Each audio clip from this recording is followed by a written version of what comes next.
안녕하세요, 여러분. 넘쳐나는 정보 속에서 핵심만 쏙쏙 짚어내서 지적 즐거움을 드리는 시간, 오늘의 심층 탐구에 오신 것을 환영합니다. 자, 오늘 우리가 파헤쳐볼 내용, 진짜 흥미롭거든요. 네, 반갑습니다. 오늘 가져오신 자료를 제가 미리 쭉 살펴봤는데, 이게 그냥 단순히 정보를 나열하는 게 아니라 그 이면에 숨겨진 어떤 인간의 심리라던가 공존의 의미를 아주 깊게 생각해 볼 수 있는 텍스트더라고요. 맞아요. 그러니까 겉보기에는 진짜 얇은 동화책에서 발췌한 내용처럼 보일 수도 있어요. 한국 서쪽 바다에 위치한 아주 작은 섬, 이름도 웃음도거든요. 이름부터가 벌써 참 동화적이죠? 그렇죠. 기암괴석에 막 펼쳐져 있고 바닥에 투명하게 비치는 맑은 바다가 있는 곳인데 고양이랑 갈매기도 엄청 많고요. 여름이면 관광객들이 패들보드나 스노클링을 하러 오는 아주 평화로운 장소입니다. 그리고 오늘 탐구할 자료는 이 섬에 살인 사이좋은 두 부부의 일상 에피소드 4가지가 전부예요. 네, 짧고 귀여운 이야기들이죠. 네네. 하지만 청취자 여러분, 오늘 이 자료를 그냥 마음이 따뜻해진다 이런 힐링 스토리로만 소비하고 넘어가지는 않을 겁니다. 오늘 우리의 미션은 이 동화 같은 이야기들 속에서 진정한 공존, 이웃의 의미, 그리고 우리가 잊어 사는 일상의 여유라는 아주 깊은 통찰을 뽑아내는 거거든요. 사실 현대인들이 겪는 스트레스의 근원이 어디에 있는지, 또 우리가 어떻게 일상의 통제력을 재설정할 수 있는지 훌륭한 행동 적응 사례 연구라고 봐도 무방합니다. 바쁜 일상에서 한 걸음 물러나서 이 섬의 매력에 푹 빠져보시면 좋을 것 같네요. 좋습니다. 그럼 바로 첫 번째 일화부터 들어가 볼까요? 첫 번째 이야기부터 우리의 일반적인 통제 욕구를 아주 유쾌하게 배반합니다. 고양이와 생선 도둑 사건인데요. 네, 아주 명백한 소유권 침해에서 시작되는 사건이죠. 맞아요. 남편이 바다에서 아주 신선한 생선을 잡아서 마장에 널어뒀단 말이에요. 그런데 섬에 사는 고양이 한 마리가 그걸 입에 딱 물고 달아나는 걸 목격하게 됩니다. 만약 이게 도심 한복판이었다면 어땠을까요? 난리가 났겠죠. 그렇죠. 내 영역과 재산을 침해당했다 하면서 그 님비 현상이나 층간소음 분쟁처럼 즉각적인 분노가 터져 나왔을 텐데 화를 낼 법도 한데 아내의 반응이 파격적입니다. 그냥 웃으면서 또 시작이네? 오늘은 우리가 졌네. 이러고 넘겨버리거든요. 저는 여기서 아내가 사용한 오늘은 우리가 졌네 이 워딩을 심리학적으로 좀 뜯어볼 필요가 있다고 생각합니다. 심리학적으로요? 네, 인간은 보통 자신의 재산이나 노력이 외부 요인에 의해 손실되면 그걸 자신을 향한 심각한 피해나 공격으로 인식합니다. 그런데 아내는 이 상황을 범죄나 생존의 위협으로 규정하는 대신에 일종의 규칙이 있는 게임으로 프레이밍을 전환했어요. 게임으로 프레이밍을 했다. 그렇습니다. 고양이를 적대적인 침입자가 아니라 이 삶이라는 무대에서 함께 상호작용하는 하나의 귀여운 플레이어로 승격시킨 셈이죠. 와, 플레이어. 진짜 여기서부터 진짜 흥미로워집니다. 그 관점의 전환이 가져온 결과가 엄청나거든요. 그날 저녁에 생선을 훔쳐갔던 그 고양이가 자기가 직접 잡은 쥐 한 마리를 부부 집 앞에 딱 두고 가요. 아주 전형적인 고양이들의 보온 행동이죠. 네네. 그런데 이걸 본 남편 반응이 더 재밌어요. 활쩍 놀라거나 불쾌해하는 게 아니라 남편이 이건 생선값인가? 이렇게 반응하거든요. 저는 이 대목 보면서 그 동물을 대하는 인간의 전형적인 태도 있잖아요. 일방적으로 귀여워하면서 보호하거나 아니면 철저히 배제해야 한다는 그 이분법이 완벽하게 깨지는 걸 느꼈어요. 정확합니다.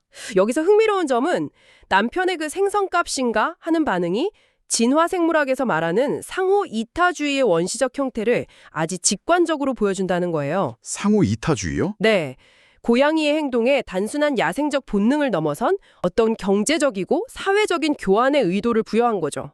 즉, 저 고양이는 단지 성가신 야생동물이 아니라 무언가를 주고받을 수 있는 주체적인 이웃이라는 사회적 지위를 얻게 된 겁니다. 대등한 거래의 주체로 인정을 해버린 거군요. 맞습니다. 동물을 그렇게 인정하는 순간 수직적이었던 생태계의 위계가 수평적으로 재편되는 아주 놀라운 마법이 일어납니다. 이 부부가 고양이를 이웃으로 인정하고 생선을 나눠주기로 한 결정은 정말 엄청난 심층적 의미가 있어요. 귀찮은 녀석들을 막 쫓아내는데 에너지를 쓰는 대신에 아예 이웃으로 편입시켜서 분쟁 자체를 소거해버린 거잖아요. 진짜 고도의 전략이네요. 그렇죠. 그런데 여러분, 고양이를 이웃으로 받아들인 이 포용력 돋보이는 첫 번째 일화는 일종의 튜토리얼에 불과했습니다.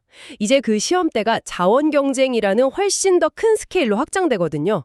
두 번째 에피소드, 갈매기와 낚시 대결입니다. 네, 본격적인 대자연과의 마찰이 시작되죠. 물고기가 되게 많던 시절에 부부의 두 남편이 바다로 낚시를 나갔어요. 둘이서 한창 자존심 싸움을 벌이는 거예요. 내가 10마리야, 난 12마리다 하면서 귀여운 과시욕을 뽐내고 있었죠. 낚시꾼들의 흔한 자존심 싸움처럼 보이지만 이걸 더 큰 맥락과 연결해 보면요. 경제학에서 말하는 공유지의 비극과 맞닿아 있습니다. 아, 공유지의 비극. 누구나 아는 그 개념이요? 네. 누가 고기를 더 많이 잡느냐며 수확량을 경쟁한다는 것 자체가 기본적으로 대자연의 자원을 인간의 소유물이자 통제 가능한 전리품으로 여기는 아주 인간 중심적인 통제력 환상에서 비롯된 거거든요. 바다라는 거대한 창고에서 인간만이 그것을 꺼내 쓰는 유일한 주체라는 오만함이 깔려 있는 겁니다. 맞아요. 우리는 흐리 자연을 우리 마음대로 할 수 있다고 착각하니까요. 그런데 바로 그 순간 인간의 그 통제력 환상이 대자연의 직접적인 개입으로 산산조각이 납니다. 하늘에서 갈매기 한 마리가 쏜살같이 날아오더니 낚싯줄에 걸려 올라오던 물고기를 그대로 휙 채가버리거든요. 완벽하게 무장해제되는 순간이죠. 네, 진짜 허탈한 상황인데 여기서 아내가 당황한 남편들을 보면서 크게 웃습니다. 그러면서 오늘의 우승자는 갈매기네 하고 선언을 해버려요. 저는 이게 인간의 에고를 찌르는 아주 세련된 태도라고 생각했어요. 치열했던 인간끼리의 소유욕과 경쟁심을 순식간에 코미디로 승화시켜버렸죠. 바다는 애초에 인간들만의 리그가 아니었음을 일깨워주는 아주 통쾌한 촌철살인입니다. 대자연의 섭리나 불가항력적인 상황에 막 분노하는 대신에 그걸 우리 삶에 개입할 수 있는 당연한 질서로 유쾌하게 받아들인 거잖아요. 그렇습니다. 그리고 이 사건을 계기로 부부들이 내린 결정이 더 중요합니다. 이들은 갈매기들을 위해 물고기를 조금씩 남겨두는 것을 섬의 규칙으로 아예 만들어버립니다. 이른바 갈매기와의 공정 경쟁을 선언한 거죠. 공정경쟁, 이 단어 선택이 진짜 묘해요.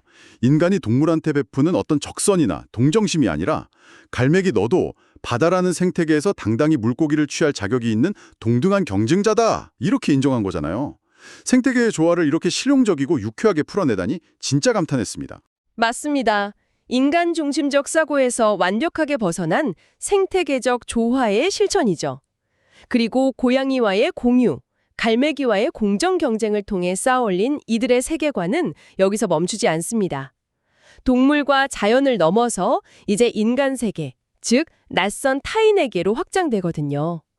이것이 바로 세 번째 이야기로 매끄럽게 연결되는 지점입니다. 네, 세 번째 이야기. 패들보드 구조작전입니다. 여름이 되면서 웃음도에도 변화가 찾아와요. 관광객들이 몰려오는 거죠. 투명한 바다에서 패들보드도 타고 스노클링도 즐기는데 갑자기 바람이 거세게 불면서 패들보드를 타던 관광객 한 분이 먼 바다로 떠밀려가는 사고가 발생합니다. 아찔한 상황이네요. 네. 부부가 그 상황을 보자마자 지체 없이 작은 배를 띄워서 재빨리 구출을 해냅니다. 구조된 관광객이 나중에 조금 무서웠어요 하면서 가슴을 쓸어내리는데 이 사건 이후로 사람들이 이 부부를 웃음도의 수호자라고 부르기 시작하거든요. 보통 그 아주 아름다운 자연 환경을 가진 관광지 현지인들은 외부인에 대해서 일종의 관광객 피로증을 앓기 마련입니다. 아, 관광객 피로증 맞아요. 쓰레기 버리고 가고 시끄럽고 하니까요. 네. 자신이 사는 평화로운 생활 터전이 누군가의 소비적인 오락 공간으로 전락할 때 느끼는 방어 기제죠. 만약 이 부부가 웃음도를 철저히 소비적인 관광지로만 여겼다면 저렇게 사고를 쳐서 구조를 요하는 관광객은 귀찮은 불청객이나 민폐 정도로 여겨졌을 겁니다. 그런데 부부에게는 이 섬이 소비적인 공간이 아니라 서로를 지켜주는 공동체로 기능하고 있었던 거군요. 저는 앞선 고양이와 갈매기 이야기가 여기서 쫙 연결되는 걸 느꼈어요. 정확한 통찰입니다. 통제 불가능한 야생의 존재들조차 기꺼이 이웃으로 끌어안았던 그 포용력이 섬에 발을 들인 낯선 관광객에게도 똑같이 확장된 겁니다. 단순히 스쳐 지나가는 타인이나 귀찮은 소비자가 아니라 연대해야 할 공동체의 일원, 생태계의 일부로 품어버린 거네요?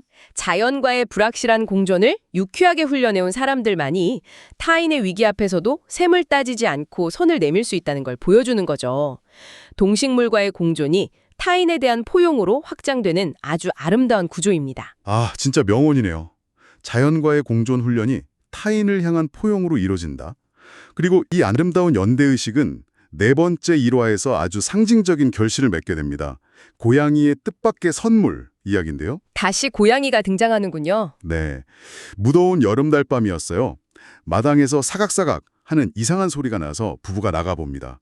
그랬더니 놀랍게도 그 첫 번째 일화에서 생선을 훔쳐갔던 고양이가 이번에는 작은 뱀 한 마리를 입에 물고 온 거예요. 야생동물이 뱀을 물고 오면 보통 사람들은 기겁을 하죠. 네, 소리 지르고 당장 쫓아냈겠죠. 그런데 아내는 감동을 받아서 이렇게 외칩니다. 세상에 우리를 지켜준 거야! 라고요? 첫 번째 일화에서 쥐를 물어왔던 게 단순한 생선값 지불이었다면 이제는 은혜를 갚고 서로의 안전을 챙기는 상호작용의 완성 단계로 진입한 겁니다. 관계의 완성. 네. 하지만 여기서 진짜 중요한 질문을 던져봐야 합니다. 뱀을 물어온 행동 자체보다 더 중요한 게 있어요. 바로 부부가 고양이들에게 이름을 지어주었다는 사실입니다. 생선을 훔친 녀석은 도둑이, 뱀을 물어온 녀석은 용감이, 갈매기랑 노는 녀석은 갈매기 친구. 이렇게요. 존재론적인 관점에서 볼 때 이름을 부여한다는 건 엄정한 의미잖아요. 그렇습니다. 이름이 없던 야생동물은 그저 풍경의 일부이거나 대체 가능한 익명의 존재에 불과합니다. 하지만 도둑이, 용감이 같은 이름표가 붙는 순간 이들은 단순한 짐승이 아니라 부부의 삶 속에 명확한 지분을 가진 개별적 인격체, 완전한 이웃으로 자리 잡게 됩니다. 심지어 그 이름들이 그냥 막 지은 게 아니라 함께 겪었던 사건들의 서사가 다 담겨 있어요. 충돌하고 교감했던 그 시간들이 이름이라는 증명서로 발급된 셈이네요. 사람이랑 동물이 이렇게 완벽하게 공존할 수 있다니 놀랍습니다. 맞습니다. 밥을 주고 뱉는 수준을 넘어서서 서사가 얽힌 진정한 관계로 발전했음을 심층적으로 보여주는 대목입니다. 자, 이렇게 네 가지 에피소드를 다 살펴봤는데요. 그래서 이게 다 무슨 의미일까요? 투명한 바다, 수영하기 좋은 기암괴석의 섬. 그런데 누군가 부부에게 왜 섬 이름이 웃음도인가요? 라고 물었을 때 부부의 대답은 아주 명확했습니다. 여기선 매일 웃을 일이 생기거든요. 참 역설적이면서도 깊은 여운을 주는 대답입니다.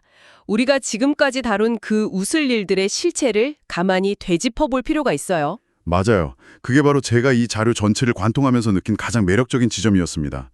부부에게 매일 웃음을 준 사건들의 민낯을 보면요. 정성껏 말리던 식량을 고양이한테 도둑맞고 치열하게 낚은 고개를 갈매기한테 뺏기고 네. 그리고 여름밤에는 마당에 뱀이 나타나서 잠을 설치고 평화로운 바다 한가운데서 조난자를 구하려고 배를 띄워야 했어요. 사실 전부 일종의 사고나 방해에서 시작된 일들이잖아요. 그렇습니다. 완벽하게 통제된 환경, 쾌적한 휴양지만을 기대하는 현대인들의 기준에서 본다면 매일 스트레스를 받고 클레임을 걸어야 마땅한 일들입니다. 하지만 이 자료는 진정한 휴식과 여유가 통제된 무균실 같은 환경에서 오는 게 아니라는 걸 말해줍니다. 예측 불가능한 타자, 그러니까 동물, 자연, 낯선 사람과의 연결 속에서 유연하게 그것을 웃어넘길 수 있는 여유에서 비롯된다는 걸 짚어주는 거죠. 진짜 듣고 계신 청취자 여러분은 어떠신가요? 우리 일상에도 갑자기 뛰어드는 고양이나 갈매기 같은 예상치 못한 방해물들이 엄청 많잖아요. 불쾌한 간섭일 수도 있고 꼬여버린 스케줄일 수도 있는데 그때 우리는 스트레스를 받고 화를 내고 있을까요?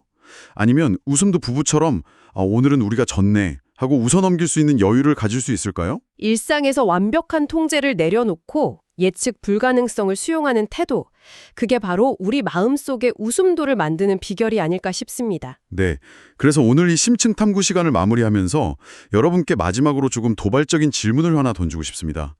과연 이 섬의 이름이 원래부터 기암괴석이 아름답고 날씨가 좋아서 웃을 일이 계속 생기기 때문에 웃음도가 된 것일까요? 질문이 날카롭네요. 아니면 반대로 어떤 예측 불가능한 사고나 타인의 간섭이 발생해도 불평하는 대신 기꺼이 웃기로 선택한 부부의 적극적인 태도가 이 평범한 섬을 마법 같은 웃음도로 만들어낸 것일까요? 여러분의 일상이라는 섬은 과연 어떤 태도로 채워지고 있는지 한번 깊게 상상해 보시길 바랍니다. 일상의 통제력을 조금 내려놓고 주변을 이웃으로 바라보는 시선. 저 역시 오늘 많은 것을 배워가는 시간이었습니다. 네, 오늘 저희가 준비한 오늘의 심층 탐구는 여기까지입니다. 다음 시간에도 여러분의 지적 호기심을 자극할 더욱 흥미로운 자료와 함께 돌아오겠습니다. 함께해 주신 여러분 감사합니다. 감사합니다.